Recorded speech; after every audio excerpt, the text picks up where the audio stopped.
Rūpējas par veselību raidījumu piedāvā Veselības centrs 4 un medicīnas sabiedrība ARS.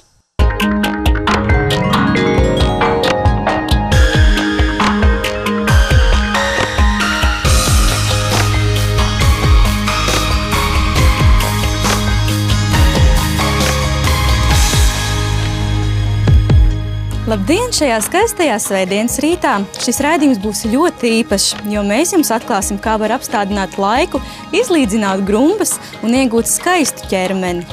Mūsu šīs dienas studijas eksperti Linda Bāliņa, Veselības centra 4 fizikālās medicīnas dienesta vadītāja, Veselības centra 4 filiāles Velslim centra vadītāja, fizioterapeite, fizikālās medicīnas speciāliste Ramona Bergfelde, ķermeņa estētiskā speciāliste, masiere, uzturterapijas speciāliste. Veselības centra 4 filiālē Velslim centrs strādā kopš 2006. gada. Kādas ir tās ķermeņa estētiskās problēmas, ar kurām sievietes vēršās pie jums, un kā jūs šīs problēmas palīdzat atrisināt?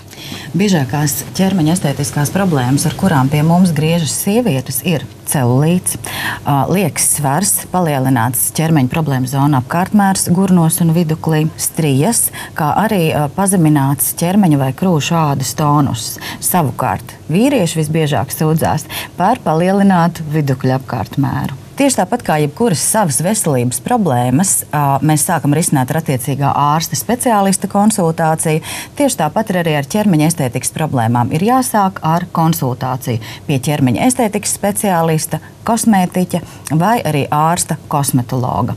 Un salīdzinoši, ja piemēram pirms vairākiem gadiem konsultācijas laikā, lai noteiktu celulītu pakāpi, mēs pielietojam tikai un vienīgi vizuālo apskati un palpatoro diagnostiku, jeb diagnostiku uz tausti, tad šodien mēs jau saviem klientiem piedāvājam jaunākās un modernākās aparāta tehnoloģiskās diagnostikas metodes, kuras ir paredzētas katrai ķermeņa estētiskajai problēmai un ir individuāli adaptētas arī katram klientam.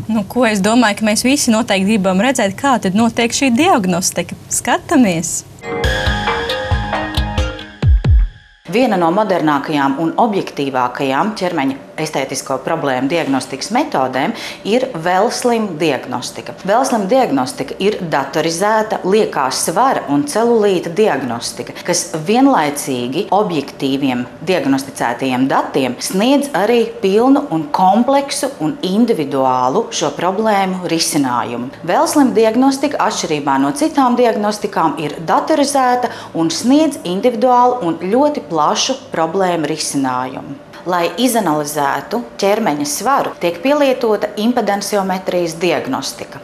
Impedenciometrijas diagnostika, atšķirībā no Velslim diagnostikas, ir elektroterapeitiska diagnostika, kuras laikā tiek iegūti dati par ķermeņa masu un apjomu, veidojošo struktūru attiecībām organismām. Impedenciometrijas metode tiek pielietota, lai izstrādātu, protams, arī individuālu terapijas plānu, svara samazināšanas procedūrām, kā arī, lai kontrolētu sasniegtos rezultātus. Celulīta diagnostikai tiek izmantota termogrāfijas metode. Termogrāfijas laikā tiek izmantots krāsu aplikators, kurš sastāv no šķidriem mikrokristāliem un reaģē uz siltu vai vēsu vidi.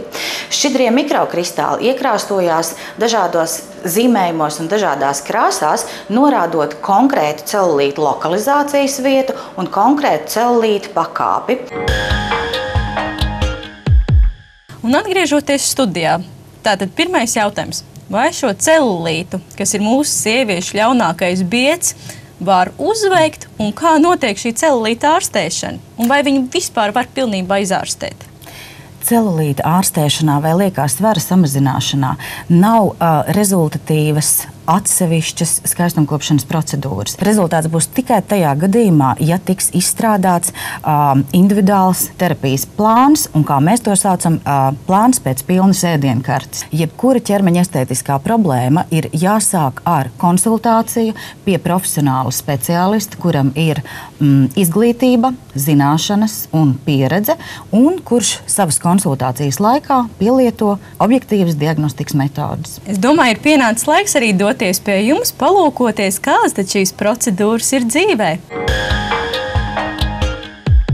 Limfodrenāžas procedūra ir mainīgā spiediena masāža, kas ir viena no procedūrām, ar kuru uzsāk kopējo programmas plānu. Šī procedūra ir īpaši ieteicama pie dažādas izcelsmes venozās sistēmas atteces traucējumiem, pēc dažādām operācijām, vēnu operācijām, plastiskajām operācijām, pie kapilāru tīklojumiem ļoti izteiktiem, pie celulīta ārstēšanas, pie apjoma mazināšanas, pie saistaudu vājuma. Kā vēl viena no pamatmetodēm ir lipolīze ar ultraskaņu un infrasarkanējiem stariem. Šī ir metode, kur apvienoti 3 enerģijas veidi. Tā ir lipolīze, kas darbojās uz tauku šķelšanu, apjomu mazināšanu. Tie ir ultraskaņi, kas darbojās uz saistaudu formēšanu. Kā rezultātā ultraskaņas ietekmē uzlabojās kolagēna sintēze. Un infrasarkanie stari, kas uzlabo apasiņošanu, un līdz ar to šūnas tiek apgādātas labāk ar skābekli. Šo procedūru izmanto pie dažādu pakāpju celulīta ārstēšanas, kā arī apjomu mazināšanai un ķermeņa tonizācijai. Savukārt, lai uzlabotu ādas blīvumu, stingrību,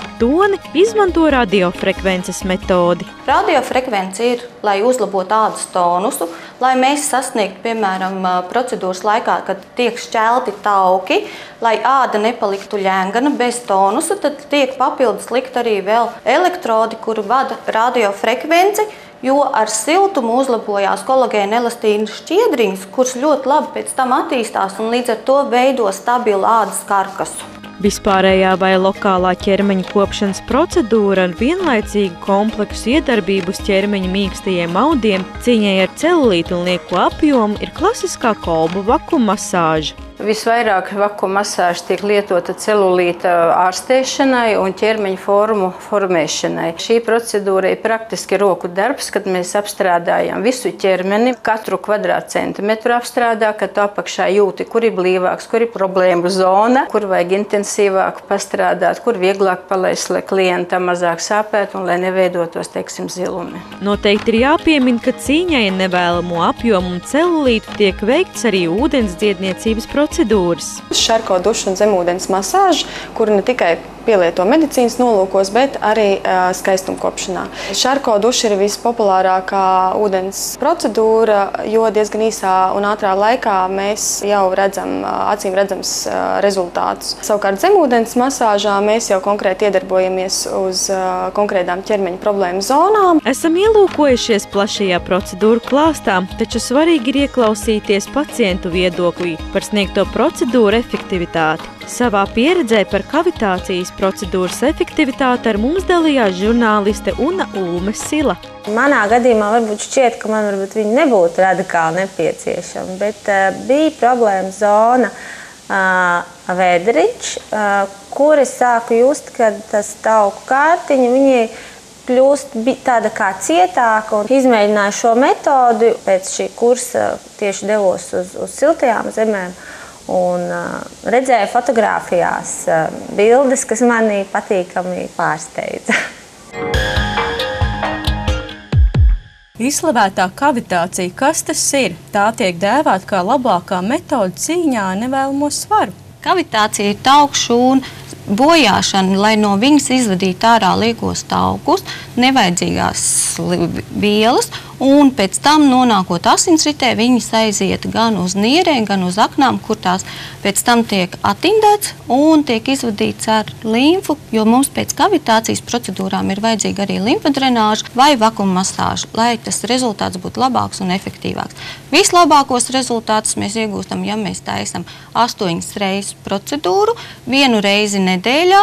Labākie rezultāti ir taisni uz vidukļa apkārtmēra samazināšana līdz pat 8 centimetriem. Kā šī metode strādā? Varbūt jūs mums varētu parādīt nelielu eksperimentu, kā tas strādā.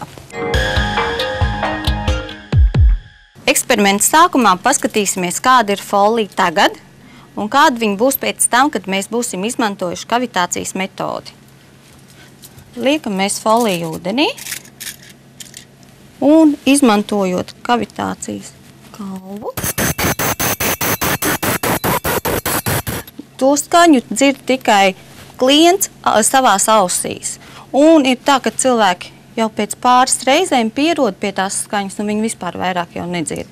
Un kas tie ir? Tie ir radioviņi vai kas tā ir ultraskaņa, zemas frekvences ultraskaņa, un viņa tā arī sabojā tauku šūnu. Šeit jūs varat redzēt, jeb, kā saka arī latīnis, kavus, jeb tā ir tukšums, caurums. Un šeit mēs arī redzam eksperimentu, kad folijā ir caurumi. Lai saprastu, kā tas notiek uz cilvēku, vai tā skaņa ir tāda pati, palūkosimies tuvākajās minūtēs. Vienmēr procedūras sākumā mēs ar klikometru nomēram tauku krokas biezumu, un tad apskatāmies, cik viņa rāda, lai mēs pēc tam arī pēc procedūrām varētu redzēt rezultātu. Un tad mēs ņemam kavitācijas galvu, uzliekam želeju, kura mums palīdz vadīt ultraskaņu, ņemam klienta kroku un strādājam uz šo. Šī procedūra notiek no 10 līdz 20 minūtēm katram klientam, atkarībā no apstrādājamās zonas un 1 reizi nedēļā. Šobrīd, es domāju, ir pienācis laiks arī mūsu klātesošajiem studijas viesiem uzdot jautājumus ekspertiem. Man radās tāds jautājums par celulītu, tieši kā viņš rodas, ja, pieņemsim, ir redzēti varianti, kad varbūt vecākai sievietei viņš nav, bet tādai jaunai meitenei viņš ir. Celulīta attīstības pamatā viennozīmīgi ir arī ģenētiskais faktors, un tieši tāpatās arī dzīvesveids. Ja? Bieži vien mēs novērojam to, ka sieviete, kuras sver 80 kg, izskatās lieliski un celulīta pazīmes viņai nav redzamas, savukārt veicot rūpīgu un objektīvu diagnostiku, tomēr mēs redzam, ka ir šis 2. vai 3. pakāpes celulīts, kuru zināmā mērā neredzamu padara tūska, kas ir radusies mīkstajos audos.